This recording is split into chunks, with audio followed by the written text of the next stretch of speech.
Hi, and welcome to the Leadership Development Armory Lesson 14. We are going to be going through a series where we look at understanding the different types of people groups that youth leaders will interact with. Today, we'll be hearing from me, Summar Bussey, about understanding primary kids. Please be mindful that because this video was recorded on Zoom, the quality of the audio and visuals isn't great, but the quality of the content is exceptional. We hope that this lesson is of value to your ministry. Please enjoy. Well, welcome back to the Leadership Development Armory. My name is Emmanuel Masongo, and I'm the 2IS here in the West. We're back for the third season of the Armory. The last few weeks, we've been going through a series about understanding the different types of people or youth people groups youth leaders interact with, ranging from primary all the way through officers. Yay! We've heard from various subject experts in our department. Today, we're hearing from Summar Bussey, who's the Christian Education Director, and she's our usual host for the Armory. As a reminder, our overall objective for this session is to create a space for diligent learning in order to develop and equip youth leaders. But we also want this space to be a safe place to learn new things, ask questions, and make connections with fellow leaders in the Salvation Army.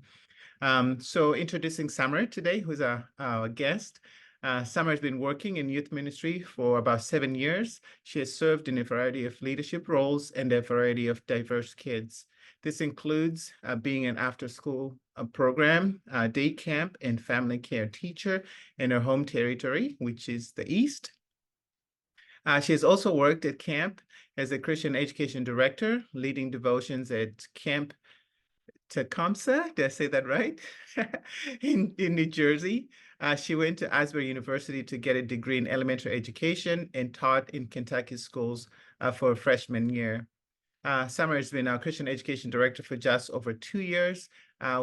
She has a ton of experience working with kids, so we're excited to hear what she has to say about understanding this age group. Before we start, I'm going to go ahead and open up with a word of prayer. Lord, we love you and we just thank you for the opportunity we have to serve you through serving the youth and young adults in the Salvation Army. We pray that you may continue to lead us and guide us with your wisdom and the leading of your spirit. We pray that you may lead us today as we hear from Summar about working with elementary age kids. We just thank you for this day and for this time we pray in the name of Jesus. Amen. All right, Summar, you can take it away. Thanks so much. It's definitely weird to not be the host of the Armory. I'm like, oh, what am I what am I supposed to do? I just sit here. So today I'm going to be talking about understanding primary kids. And I know that a lot of us have experience when it comes to just forming different discipline or behavior management strategies. And so I kind of wanted to take this from a more educational standpoint and talk more about the science and the cognitive development that's happening within kids' brains just during this time period.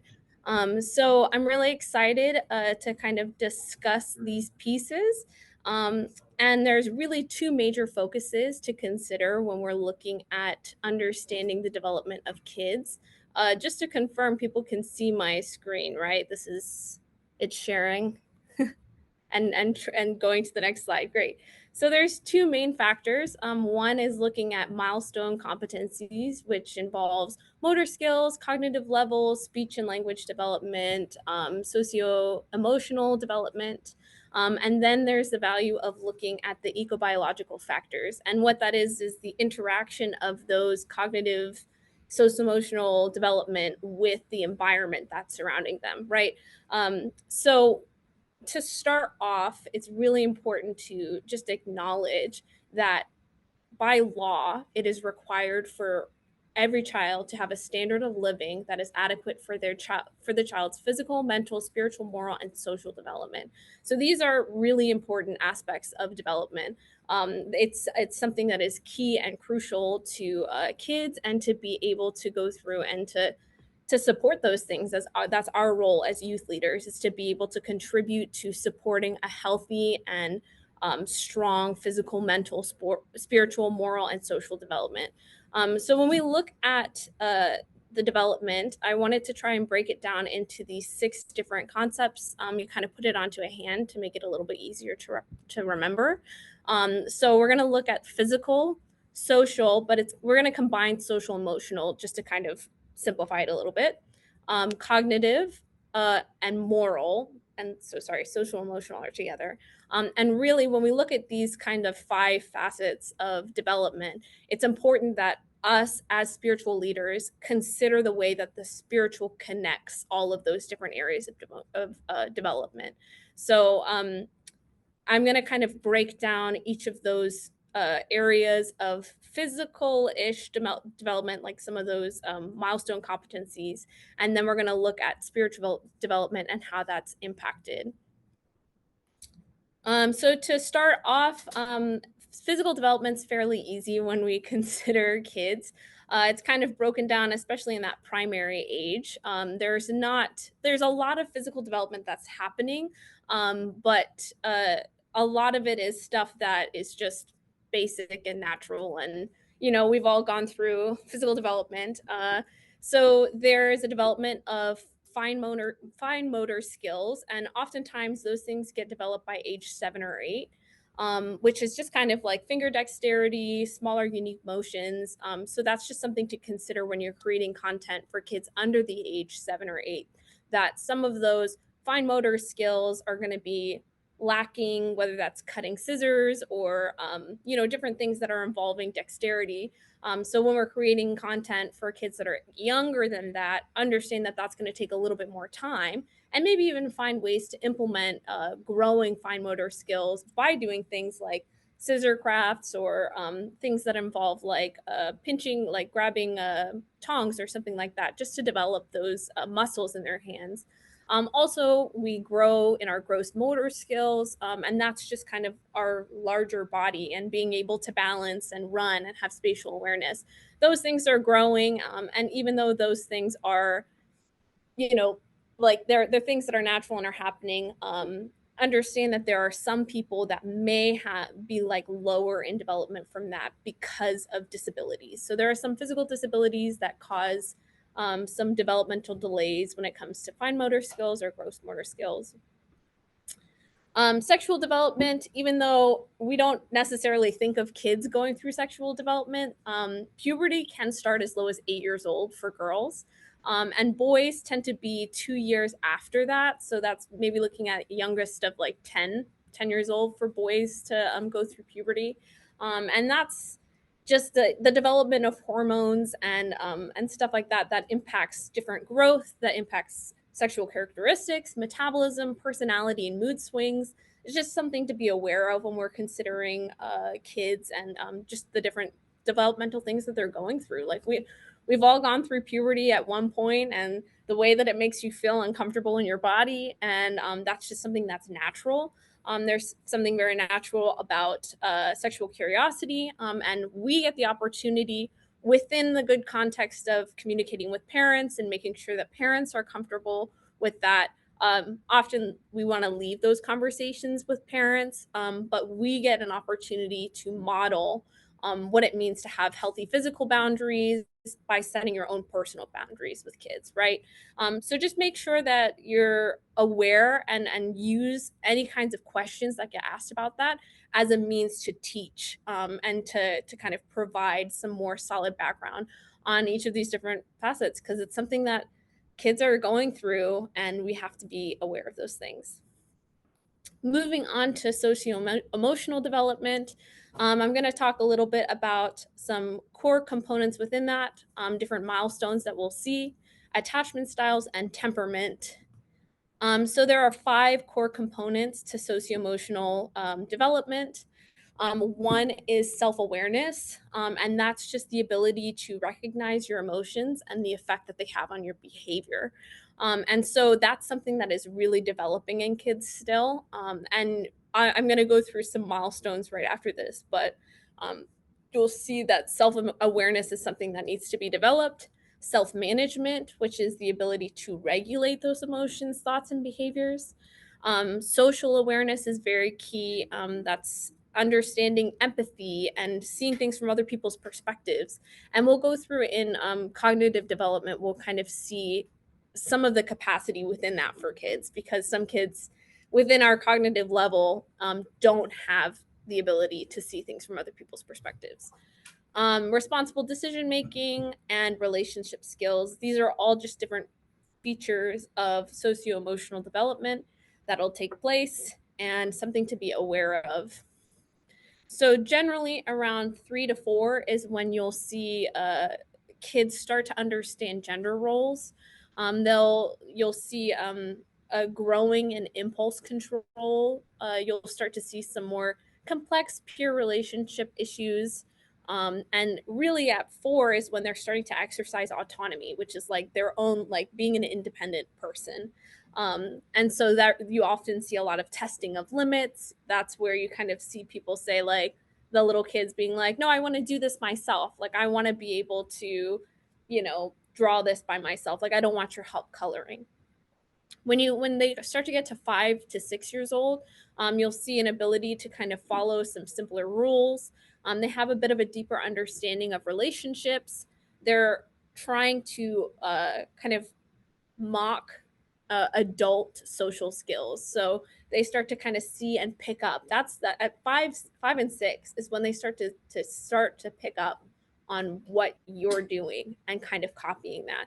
So giving praise, apologizing, these different characteristics of social skills, kids are watching and are going to start like doing as well. 7 to 8 is when you start to see kids understanding rules. They start to develop some more complex coping skills for emotions. Oftentimes, this is where you'll see kids start to have a best friend. And most of the time, they're the same gender relationships, just because, that's at the stage when boys have cooties and girls have cooties. And it's just the dynamics of the gender roles are more of an influence. In 9 to 10, you see increased decision making. Friends become much of a higher priority than maybe family is. You see a large desire for independence. And they have the ability now to understand what they need and then communicate that. And so that's something that's only coming much later in the primary education, the primary development. Once you get to 10, that's kind of getting into the teens and tweens of what Jim was talking about last time. You start to see a little bit more of a risk behavior. They want to kind of explore more. You'll see a lot more complex relationships, which involves complex drama. This is when the girls start to come in. I can think of my girls at my at the core programs who are like, I have drama to spill. And so you start to see a little bit more drama and a little bit more complexity in the relationships that they're having. And you see a lot of independence as well once they reach the age of 10. There's a lot of personal coping with emotions and a lot of that kind of aspect. Something important to consider when looking at socio-emotional development is the attachment. And this is something that you start to see at a very young age. And these attachment, this understanding of attachment is really important to understand how kids are going to process relationships in the future, right? This develops a basic trust in adults. So if you see a more secure attachment, especially in younger kids, oftentimes that means they feel safe with their caregiver, but it's like their caregiver is like a base, like a safe base, and they can go and explore beyond that and then come back to the safe caregiver when there's a time. And that means that caregiver has probably been very responsive and very sensitive and attentive to their needs. When you see a little bit more of an avoidant attachment, and these attachment styles are somewhat connected to relationship attachment styles as well, you'll start to see that when based on the attachment of the way that a child is attached to a parent or caregiver influences the way that they get attached to other people as well. So this is why this is important to know. Avoidant attachment is a little bit more unresponsive. They're they don't really care if the parent leaves. But then they're like a little bit more hesitant and positive when the parent returns. And that oftentimes reflects an insensitive or inattentive caregiver. The resistant attachment is one that's very clingy. They're very fearful to explore. They're often very difficult to comfort when the caregiver leaves, and then often frustrated at the caregiver when they return because they felt abandoned or neglected. And oftentimes, this is reflective of an inconsistent caregiver, somebody who maybe comes, drops them off, leaves, comes back, all of these different kinds of things. It hasn't provided the security that a kid needs in order to know what to expect. And then the last thing, which is very important for us to recognize, is the disorganized attachment. This is when they seem very confused about how to feel. It's kind of like they'll freeze, or they'll run away, or they'll return. It's very unpredictable, and this is a sign of abuse, actually. So it's important to be aware of these interactions and the attachment styles, because once again, these are reflected in later emotional relationships and social relationships. The last thing to consider when it comes to socio-emotional development is the temperament. And the temperament is something that is intrinsic to a child. So that's very much their approach and interactions with the world, their personality. And you'll see there's about 9 different aspects of temperament that tend to be one or the other, but it can vary. And I don't think that there's like a specific method or rhyme or reason for these kinds of things, but you can see temperament in activity, regularity. So whether or not activities like energy, like some kids just have high energy and are just like, woohoo. I was one of those kids. Regularity is like the desire for patterns and schedules. And if that's something that they crave. The initial reaction, the response to kind of new things and how they feel about change, basically. Adaptability is the ability to then adjust to those changes. So sometimes change is a little bit more scary for people, but they're still flexible and can adjust well to it. Intensity is just kind of emotional response. Some people will take things a lot more emotionally than others. Moods, the typical outlook. So some kids will be very negative and some kids are very positive. And that doesn't necessarily reflect like a certain development that's happened within their family. Distractibility is something that's natural. You see a lot of kids who also now are getting diagnosed with ADHD or different disabilities within that. Persistence, ability to stay within an activity, and then the sensory threshold. So certain reactions to sensory stimuli if something's kind of too overwhelming or not. So these are just natural things that affect the way that a kid responds. So even with some of the attachment styles, it's a lot of different features and, like you can't necessarily say that one is the law with it. It's important to know the temperament of the child and to kind of see the way that they naturally react as a whole, and then be able to assess how that's impacted their relationships. Okay, I'm going to take just a quick breath for a second, just because it's a lot of information. How are you guys doing? Are we feeling okay? I got a lot to get through, so if anybody has any questions or something within that, we can take a break for a sec. Okay, we're going to go into cognitive development. And so when looking at cognitive development, this is very much in the brain. And I'm going to kind of break down a cognitive theory, which discusses the developmental areas in which the kids are, talking about different developmental needs, and then discussing a sociocultural theory, which is by Vygotsky.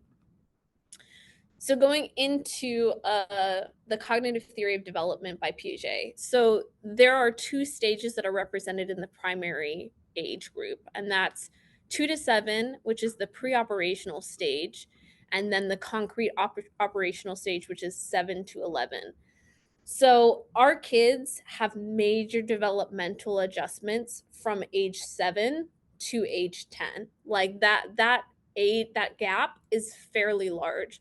So oftentimes this is why you'll see people split those age groups, because their cognitive levels are so different.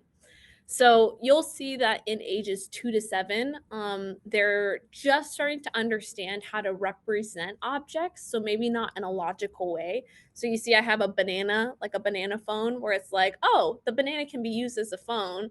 That's because they are connecting a symbol to an object, right? And a use to it. I don't know. Did the presentation freeze? Oh, I think it's back on. Is that good? Yeah. Okay. Then you'll see in 4 to 7, ages 4 to 7, there's a bit of a greater dependence on intuitive thought over perception. So they're starting to understand. So I put an example of Amelia Bedelia. Did anybody read the Amelia Bedelia books? She'll like, it's like, for example, they gave her instructions. She's like a housemaid, and they told her to draw the curtains, and so she goes through and she draws a picture of the curtains. And it's a great example of not having that perceptual salience, which is being able to draw a conclusion. Yes, it's very literal interpretations of things, and that's where kids are at in that age group, is that they struggle with being able to collect all of the ideas about something and be able to say that something is what it is, like drawing all of the conclusions. Okay, when somebody gives me the instruction to draw the curtains, I can take the different understandings of what that person may be asking me to do, of saying, okay, I'm a housemaid. They probably don't, I'm not an artist, so they probably don't want a picture of the curtains, if that makes sense.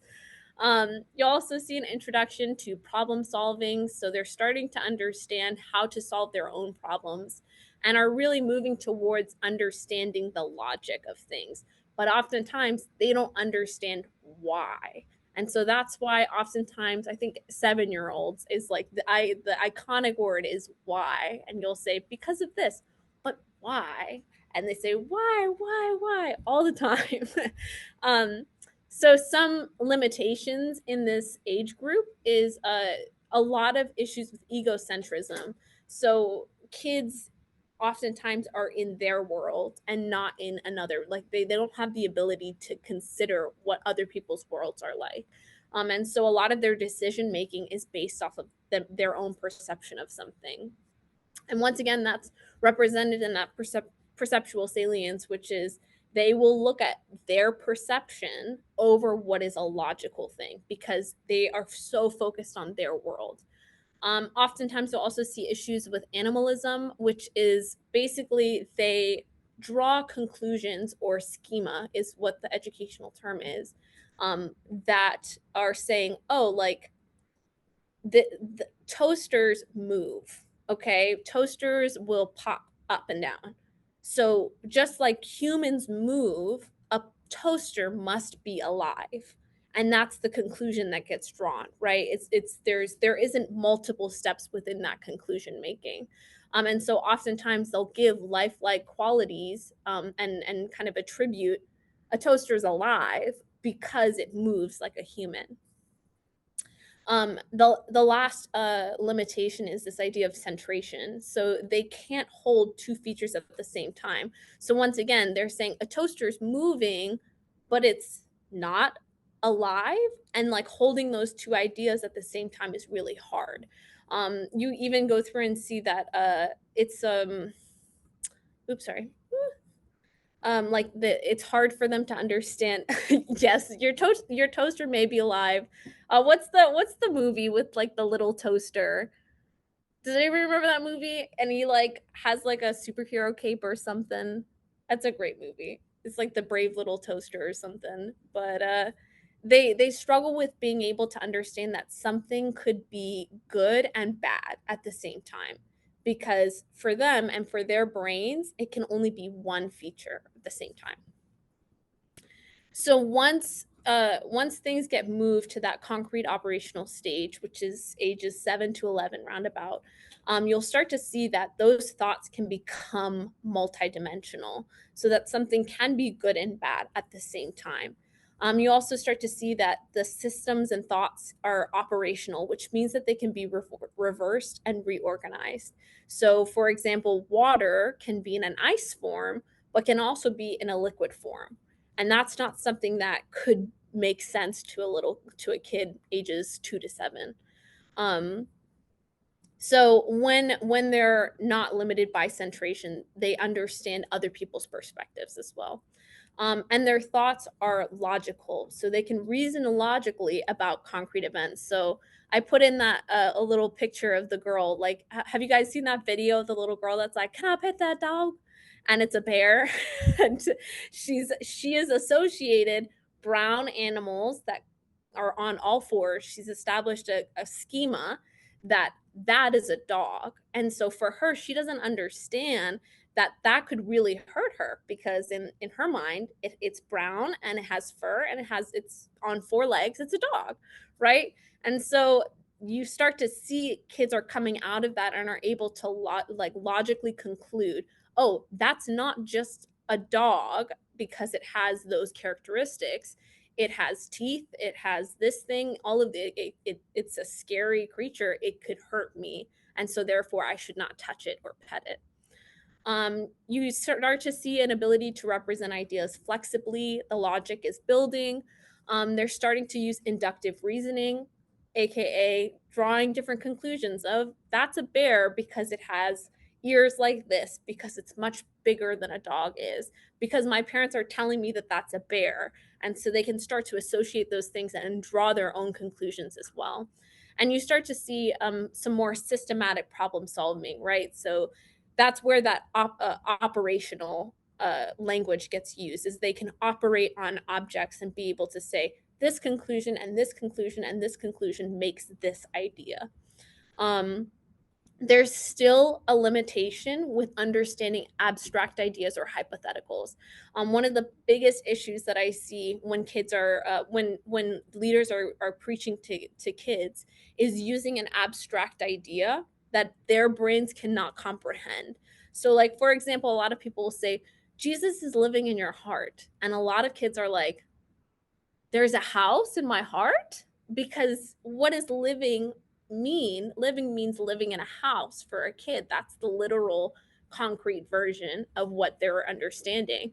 And so when Jesus is living in their hearts, they're like, how is there a house in my heart? Right? It's very literal in that way.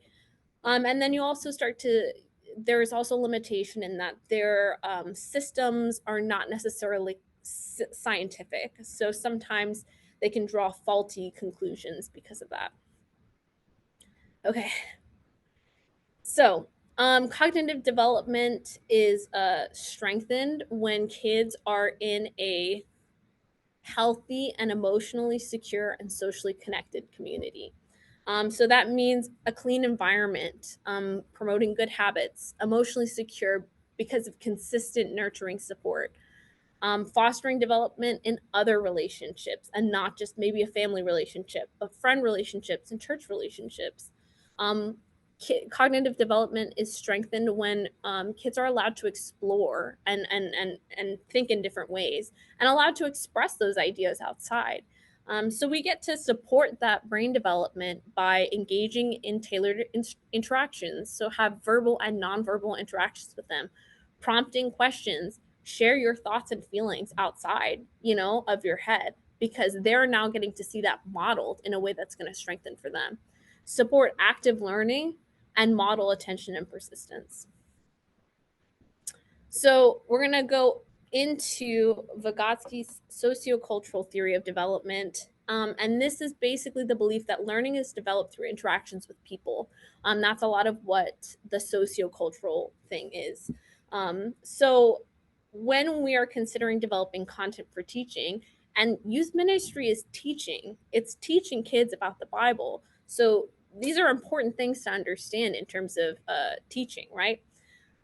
You need to find ways to support learning within their cognitive development. And that's not just age development. This is something that's really important. There are parameters in cognitive development, but that doesn't necessarily mean that that's exactly where they're going to be. This is just a general understanding of generally kids 2 to 7 are in this cognitive level. Generally, kids that are 7 to 11 are in this level. But cognitive development is varied and it will be very different in the different kids that you connect with. By using this zone of proximal development model, this basically provides support to kids, and then it allows them to learn how to stand on their own. So this method, it basically talks a lot about social learning and how you can support people and support kids in learning, and by creating scaffolds. And that's kind of that's a big educational term, is scaffolding. And what you're doing is that you're finding places where kids cannot work without guidance, providing guidance, and then slowly removing that guidance so that they can stand on their own 2 feet. So just like you would put scaffolds in a building, you're going through and providing scaffolds so that kids can learn how to stand on their own 2 feet about it. And so you do this by modeling, attaching meaning to objects, events, and experiences. When you're being able to show that process yourself, you're strengthening their idea of what that should look like. So much of it is modeling. Okay, we're getting close to the end. I promise. I'm gonna try to get through this.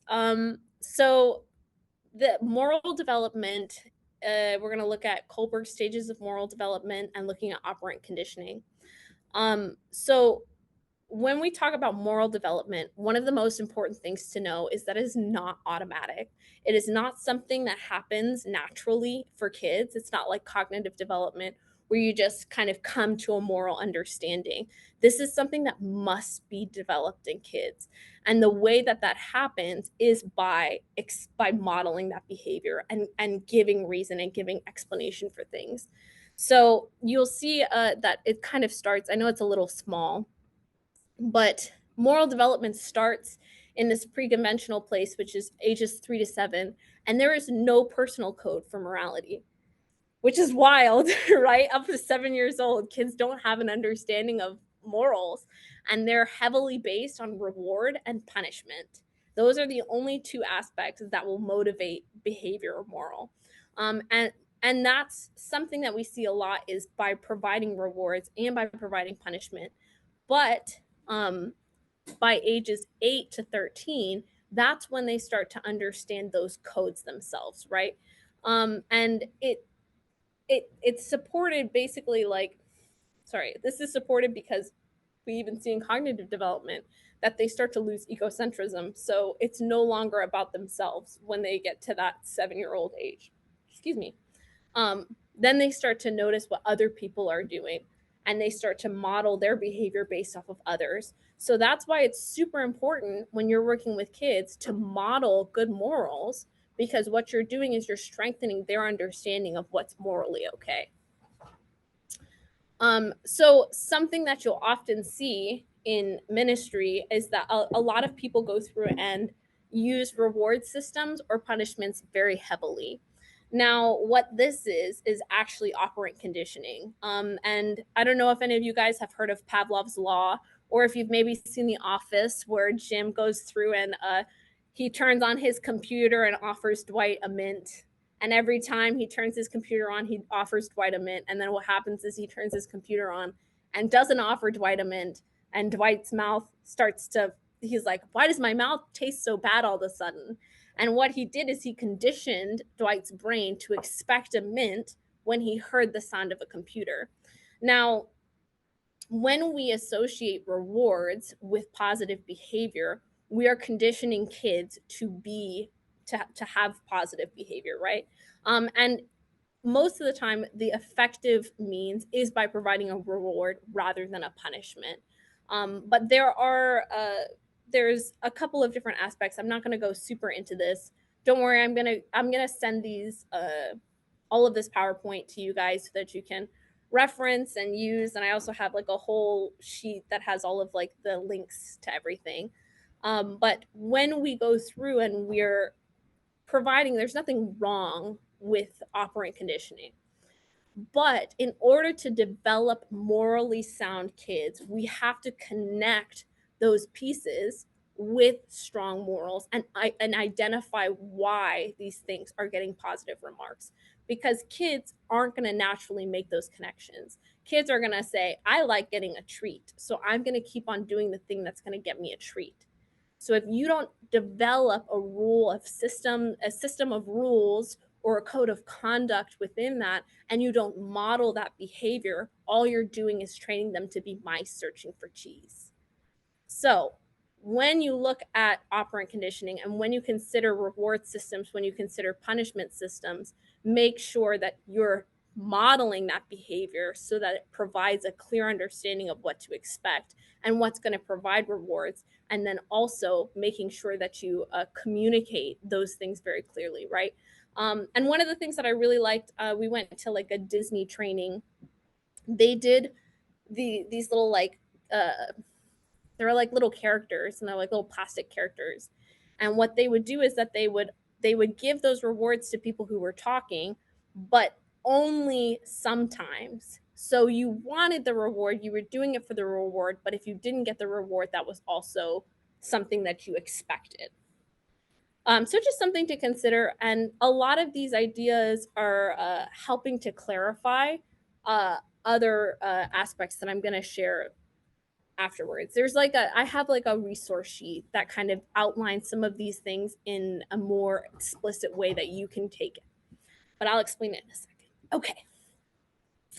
So we've talked about all of the different attributes that are like the physical changes that are happening.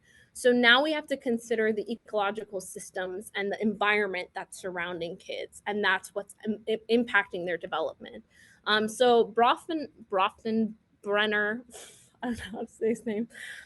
He has this ecological system that talks about each of these different systems that are impacting kids. So you start with a microsystem, which is the direct contact that they have, mesosystems, which are like those different pieces that are all connected.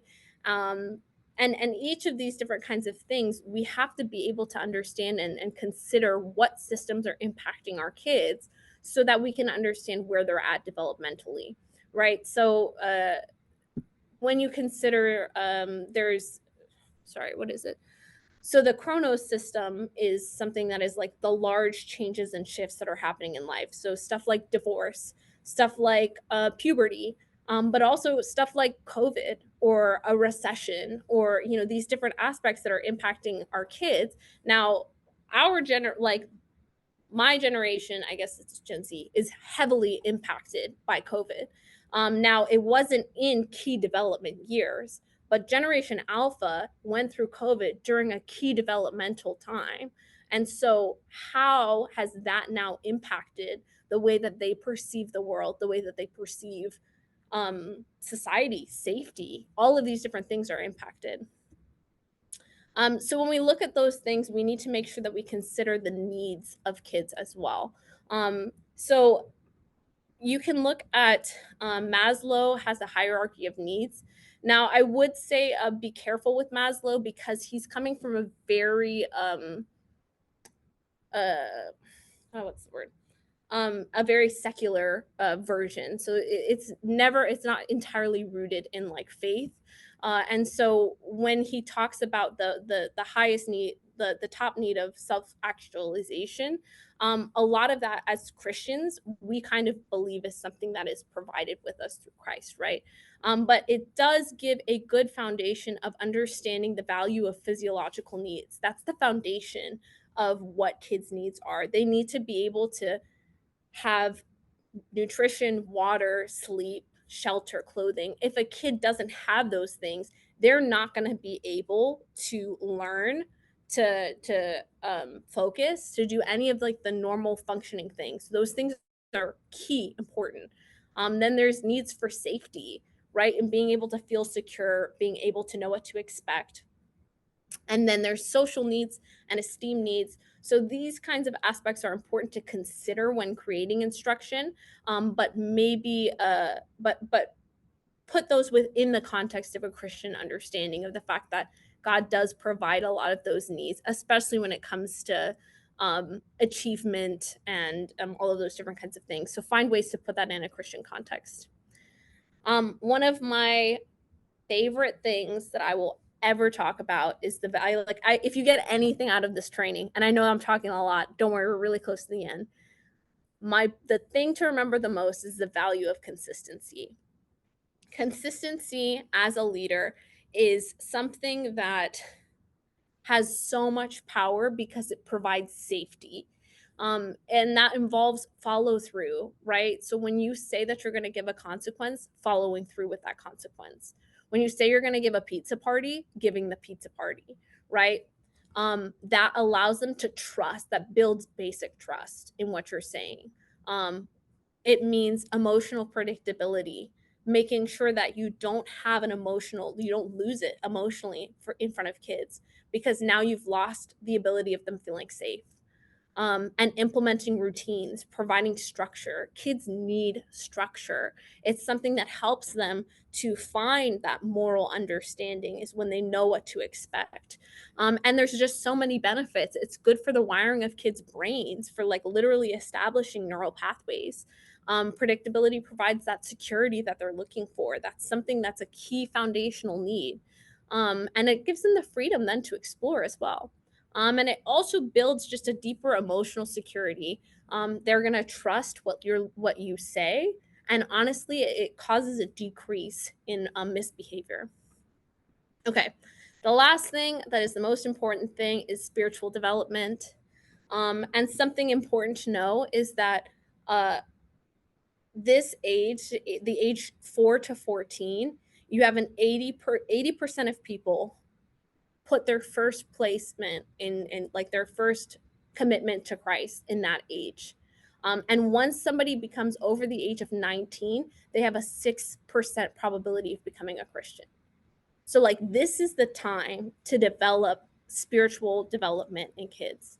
And if you are not taking that seriously, then what's going to happen is we're going to have less and less Christians in this world. And that's something that's really scary. So in kind of combining some of these things that we've talked about when it comes to cognitive development, morality, and all of these different things, it's important to utilize this understanding in when we're creating content for kids. Find ways to create a concrete understanding of something. Don't use abstract language. It's not gonna connect with those kids, right? That's something that's still growing. And while you can introduce those languages, that language and those symbols of understanding the cross, introduce those things so that they have established pathways, but make sure that you find ways to put them in a concrete matter so that provides clarity.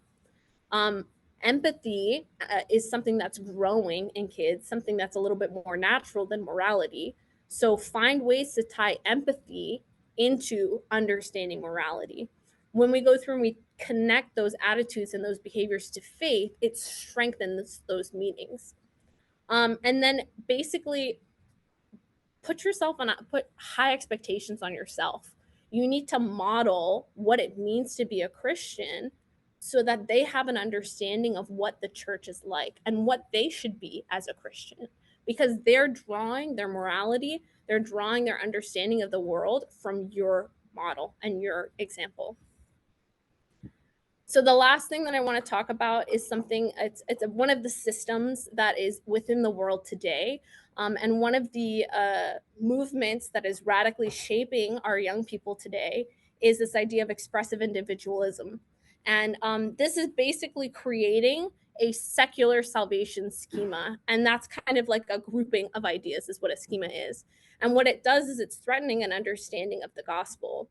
And it's just kind of warping this idea of what good is. And so a lot of what this idea is rooted in is understanding, it's prioritizing self. And this is a very popular form of understanding the world today. This is something that is shaping our kids right now, even at age 6 and 7. The language that teachers and people and society is using is very much this idea that the highest good is individual freedom, happiness, and expression. Tradition, religion, and regulations are restricting individualism, which means that they need to be done away with. The primary social ethic is tolerance for people's truth. To be oneself means that you have to outwardly kind of represent what you're feeling. And it's this belief that humans are inherently good. Now, that's one of the systems that is shaping our like kids' understanding right now. So it's very self-oriented right now. And as kids start off egocentric. That's something that is already shaping cognitively where they're at. So we as Christians, when we're considering spiritual development, need to consider that this is something that is shaping their spiritual development as well. To conclude, and sorry I went a little over time, but we'll have time to discuss, don't worry. To conclude, it's so important to always go back to scripture. And Matthew 18:6 says, if anyone causes these little ones, those who believe in me, to stumble, it would be better for them to have a large millstone hung around their neck and for them to be drowned in the depths of the sea. Such a positive outlook. My parents, when I started working in this job, put this verse on my heart, which was like, thank you so much for that pressure. But I think that especially when we're considering youth ministry, we have to feel the pressure of these kids' lives and their salvation on our hearts, because that it's something that's serious, that we need to make sure that we're being intentional, that we're learning, that we're developing relationships, that we're being intentional, that we're being consistent, because all of these different aspects are shaping not just their spiritual development, but their development as a person. And so I impress this upon you to take all of this seriously. And I know it's a lot of information, but don't worry, I have a ton of resources in the chat. If you go to the beginning, I put the link to, I'm going to stop my screen sharing now. I put the chat to, I put a Canva link, which shares a guide on just some building blocks and different small things that you can do to implement that will greatly impact your ministry. Here, I'm just going to show this real quick. So I kind of outlined some specifics of here's something that you can actually do today to improve your interaction with kids and how to improve behavior management, because I know that that's something that a lot of people are looking for. I also just attached a link to a Google document, and that has all of the links that I used for this presentation. And I'll send these out in an email to everybody who's attended the sessions, just to provide some extra, places for people to go through. And did it screen share? Did it show the building blocks? Oh, okay, cool. Just so that you can reference, and if you're really interested by this, this stuff is so exciting for me. It's part of the reason why I talked so much. I had so much information to share. But I think it's just so important. With that, I'm going to close off. Does anybody have any questions? It was a lot of information, I know. I try to make it more engaging, but this one, there was so much to get in it.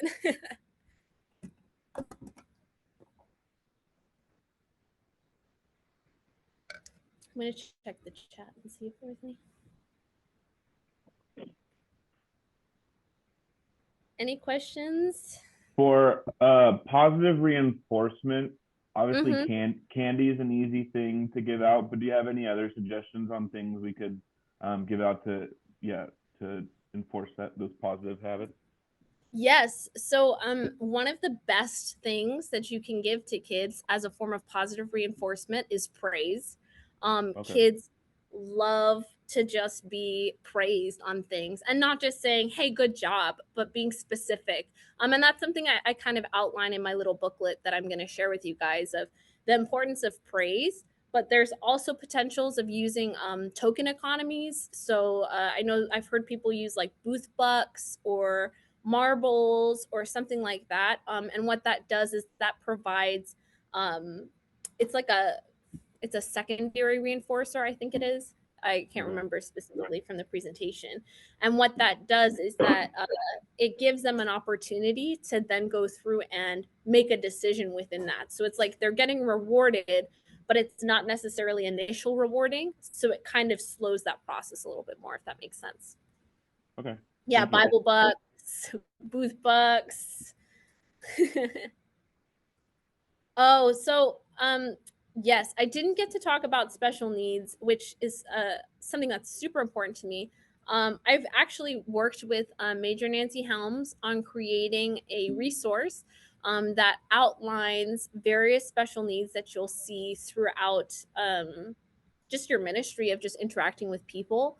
And what it does is it lists out various accommodations that you can use. But really, a lot of these strategies for behavior management, such as providing expectations, putting visuals up, using countdowns, using music, some of these different behavior management strategies, they are strategies that help kids that are also struggling with special needs. So a lot of kids that have autism, a lot of kids that have ADHD, those expectations, countdowns for transitions, music for transitions tend to be that like hard thing for kids with special needs. So doing as much as you can to prepare that to prepare kids for transitions is really important. And yes, Jim is correct. We also did a Armory session on special needs, and he provided a link right there. So that's great. Yeah, with Major Nancy, she came and she spoke on special needs.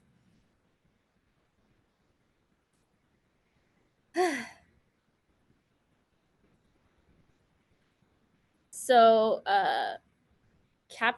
Lieutenant Monique, I'm sorry, I'm not entirely sure what your thing is, but she said they gave out ladybugs as an incentive to stick on posters, and they could vote which leader would have to eat bugs.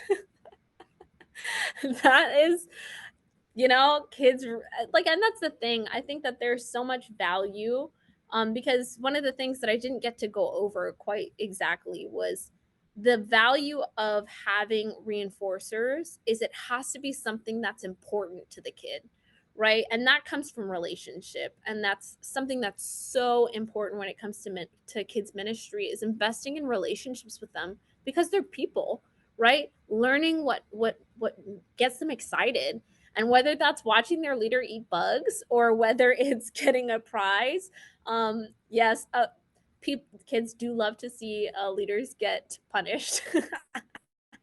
But find out what things are going to make them excited, because if you don't use those, then those methods aren't going to be effective. So really, all of these different things, and this is part of the reason why I wanted it to be a lot more of the science of development, this training, is that so much of working with kids is understanding them and understanding that person instead of understanding kids as a whole, because every kid is different. Every human is different. We all have different needs. We all have different levels of cognitive, moral, social development. There is a foundation that you can provide, but so much of it is taking the time to invest in those relationships and learn what makes them tick, that person. Yeah, I can go through if you would like to watch sorry, for the special needs kids. If I can, I'll go through and I can I mean, Jim sent the link to that Armory session, but that resource should also be coming out soon with Major Nancy. And that should help provide a little bit of clarity, because it's definitely it's a big thing, special needs, but so much of it is just asking them what they need, because each kid has their own needs. Each person has their own needs. Any other questions?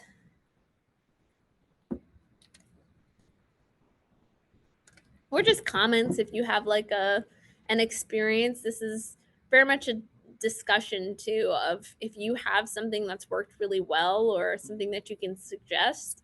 It'd be great to hear.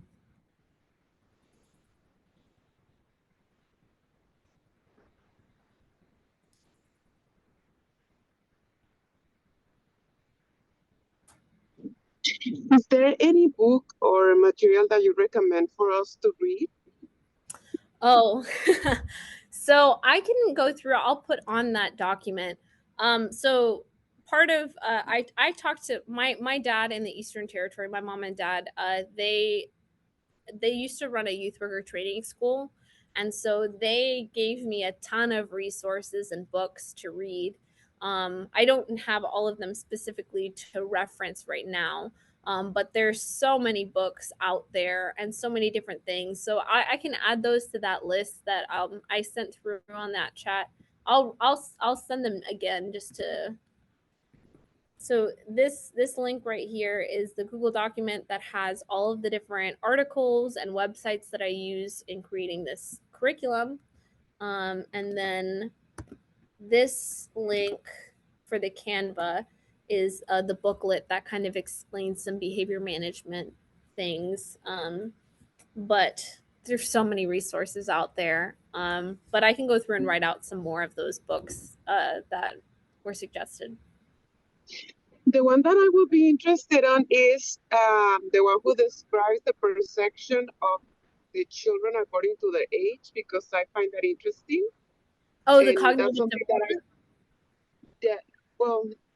how they behave according to their age, or how they perceive things like the toaster is alive because it moves, or that's something that never occurred to me. So it would be nice to have a little bit more of information of that.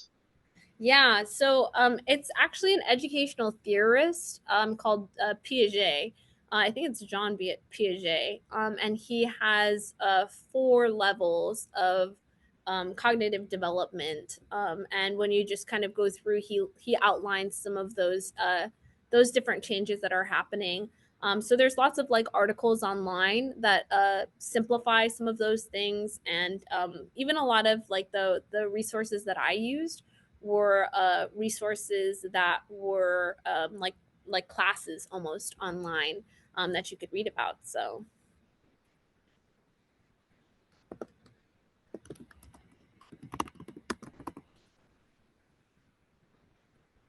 any final questions before we head out?